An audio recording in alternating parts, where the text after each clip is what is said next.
Hello everyone. Recently in the comment section of another YouTube channel I was talking to someone about healthy foods and daikon in particular, and they asked me how they can use daikon in a salad.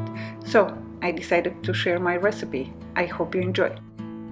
For 6 servings you will need 3 large daikon roots, about 9 or 10 small carrots, the more colorful the better, a cup of chopped fresh dill, olive oil, vinegar, your favorite vinegar, and salt.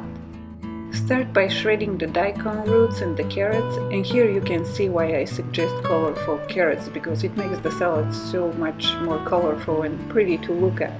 And in this case, one of those food processors becomes very handy. When you're done with the shredding, add everything in a large bowl. Add 2 generous pinch of Himalayan salt, 4 tablespoons of olive oil, and 4 tablespoons of your favorite vinegar. Then add the chopped dill and mix everything very well together, and you will get yourself a very crunchy, healthy and colorful salad. I hope you enjoyed this video. If so, please give it a thumbs up, and if this is your first time visiting my channel, please consider subscribing. As always, thank you so much for watching. I love you all. Goodbye.